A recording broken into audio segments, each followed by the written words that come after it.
Depressed, admission টাইমটা ডিপ্রেশনের, এটা খুবই স্বাভাবিক। শুধু অ্যাডমিশন না, আসলে যদি ভার্সিটিতে উঠো, ধরো তুমি বুয়েটে চান্স পাইছো, বুয়েটে চান্স পাওয়ার পরে যেই ডিপ্রেশনটাই পড়বা তুমি চিন্তাও করতে পারবে না ভাই।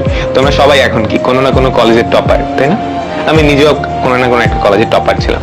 তো আমি যখন বুয়েটে চান্স পাইছি, আমি গিয়ে দেখি আমাদের চারপাশের যে মানুষজন সবার এক একজনের এক একটা স্কিল এত ভালো, এক একজন কোডিং এক্সপার্ট। আমি তোমায় বলি, আমি তো সিএসসি তে পড়ি, আমি সিএসসি তে এখনো পড়তেছি, আমাদের লাস্ট সেমিস্টার চলতেছে। তো আমি যখন প্রথম সেমিস্টারে ভর্তি হয়েছি বুয়েটের সিএসসি তে, আমি আগে কখনো ল্যাপটপ ধরে নাই বলতে আমার নিজের ল্যাপটপ ছিল না।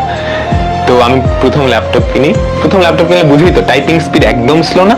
তো আমাদের প্রথম ল্যাবে গিয়ে ল্যাবের মধ্যে কিছু প্রোগ্রামিং প্রবলেম দিছে সলভ করতে, আমি এক লাইনও লিখতে পারিনি। তার আগেই 2-3 জনের শেষ। 4-5টা প্রবলেম দিছিল, আমি ইনক্লুড stdio.h মানে লাইব্রেরি ফাংশন গুলো অ্যাড করছি, ওটা করার সাথে সাথে দেখি মানুষজনের শেষ। তখন আমার ডিপ্রেশনটা কোন লেভেলে গেছে তুমি চিন্তা করতে পারো? দেখবা তুমি যেখানেই যাও ডিপ্রেশন থাকবেই, বুঝছো? তুমি নিয়েই বেঁচে থাকতে হবে, কি করার। ফ্লো হারায় ফেলছো, পড়াশোনা করলে তো ফ্লো হারানোর কথা না। যাই হারাইছো, যেটা গেছে হইছে, বাদ।